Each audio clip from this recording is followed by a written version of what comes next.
Everyone, welcome to psycho science. मैं दीपाली नागवंशी और आज हम पढ़ने वाले हैं प्रश्नावली विधि, व्यक्ति इतिहास विधि और सर्वेक्षण विधि। प्रश्नावली विधि जिसे इंग्लिश में कहते हैं क्वेश्चनर मेथड।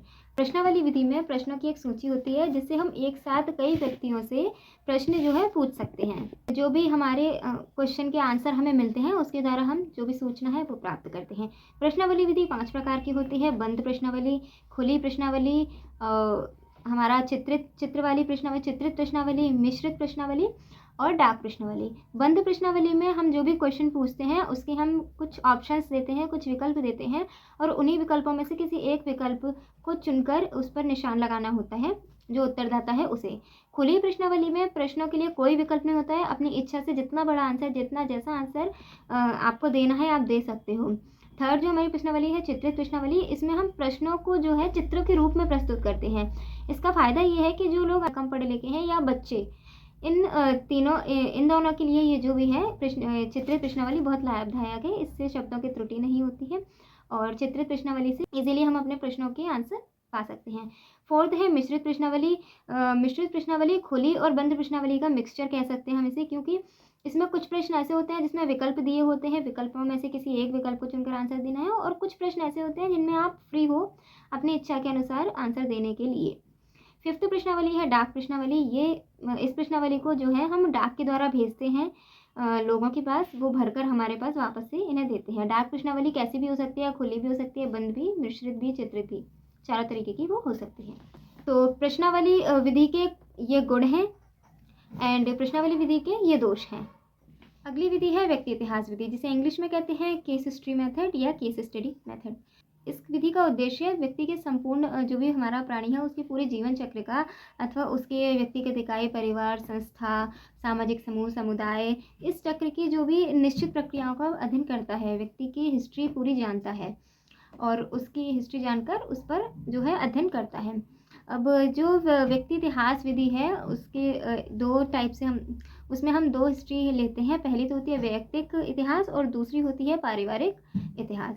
वैयक्तिक यानी कि पर्सनल हिस्ट्री में होता है कि उसका जो व्यवहार है वो कैसा है, उसकी फिजिकल कंडीशन कैसी है ना, उसका जन्म जो हुआ था, जब वो जन्म के समय वो कैसा था, जन्म के पहले गर्भावस्था में उसकी माता की हालत कैसी थी, उसकी हालत कैसी थी, उसकी शिक्षा कहाँ तक है, ईटीसी, हम ये सारी चीज़ें जानते हैं। और पारिवारिक इतिहास में हम माता पिता, भाई बहनों और समाज, ये सब चीज़ों के बारे में, किस माहौल में वो रहता है, माता पिता का इतिहास हम जानते हैं, सारी चीज़ें रहती हैं। व्यक्ति इतिहास के ये गुण हैं और व्यक्ति इतिहास के ये दोष हैं। सर्वेक्षण विधि, सर्वे जो वर्ड है वो मिला है सर तथा वियर से। सर कहता है ऊपर और वियर का मतलब होता है देखना। तो सर्वेक्षण शब्द के बारे में भी कई लोगों ने परिभाषाएं दी हैं अलग अलग, लेकिन इनका मतलब लगभग एक समान है।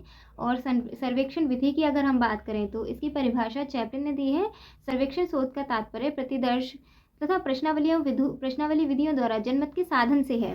वो फेल्डमैन ने दी है। तो फेल्डमैन के अनुसार सर्वेक्षण शोध एक ऐसा शोध है जिसमें व्यक्तियों के प्रतिनिधिक समूह से उनके व्यवहार, उनके मनोवृत्ति या विश्वास के बारे में जो है इसके संबंध में अनेक प्रश्न पूछे जाते हैं। बेसिकली सर्वेक्षण विधि एक ऐसी विधि है जिसमें लोगों के समस्या या कुछ विशेष घटनाओं से संबंधित हम उनके मनोवृत्ति जानते हैं, लोगों के उनके भाव जानते हैं और उनके विश्वासों की जानकारी प्राप्त करते हैं। सर्वे विधि में हम लोगों के बारे में जानने के प्रयास करते हैं, सारी चीज़ें हम नोट करते हैं। एंड सर्वे विधि में हम ये भी कह सकते हैं कि ये प्रयोग विधि भी है और ये क्षेत्र अध्ययन विधि भी है, क्योंकि सर्वे जो हम क्षेत्र पर जाकर, सर्वे विधि जो में हम जो भी अध्ययन करते हैं वो हम क्षेत्र पर जाकर अध्ययन करते हैं। सर्वेक्षण विधि के 2 प्रकार हैं। पहला संगणना या यथापूर्ण सर्वेक्षण और दूसरा है प्रतिदर्श सर्वेक्षण। संगणना सर्वेक्षण है उसमें हम पूरी जो जनसंख्या है यूनिवर्स उसका अध्ययन करते हैं और आवश्यक सूचनाएं प्राप्त करते हैं। सर्वेक्षण विधि का एक उदाहरण लेते हैं कि हम ये सर्वे कर रहे हैं हमारे शहर में किस प्रकार के लोग हैं, कितने लोग ड्रग्स लेते हैं, कितने लोग शिक्षित हैं, हम इस बात पर सर्वे कर रहे हैं। तो इसमें हम पूरी जनसंख्या का ही तो अध्ययन करेंगे। एंड सेकंड टाइप है हमारा प्रतिदर्श सर्वे यानी कि सैंपल सर्वे। इसमें हम क्या करते हैं, इस सर्वे में हम जो पूरी जनसंख्या या पूरे पॉपुलेशन का जो भी, हम पूरे विश्व या पूरी जनसंख्या का सर्वे नहीं करते। इसमें हम कुछ अंश यानी कि सैंपल प्रतिदर्शों को लेते हैं और उनका अध्ययन करते हैं। सर्वे विधि के कुछ मेथड्स हैं यानी कि टूल हैं, जिसे हम उपकरण कहेंगे, पहला है साक्षात्कार अनुसूची, सेकंड है डाक प्रश्नावली, थर्ड है टेलीफोन सर्वेक्षण, फोर्थ है घटक विश्लेषण, फिफ्थ है सामयिक सर्वेक्षण और सिक्स्थ एंड लास्ट है प्रेक्षण सर्वेक्षण। हर विधि के लाभ गुण एवं दोष होते हैं, उसी तरह सर्वेक्षण विधि के भी कुछ गुण और दोष हैं। तो ये सर्वेक्षण विधि के गुण हैं और ये सर्वेक्षण विधि के दोष। तो आज हमने प्रश्नावली विधि, व्यक्ति इतिहास विधि और सर्वेक्षण विधि के बारे में जाना। अगर आपको ये वीडियो पसंद आई हो तो वीडियो को लाइक कीजिए, शेयर कीजिए एंड चैनल को सब्सक्राइब कीजिए। मिलते हैं अगली वीडियो में। नमस्कार।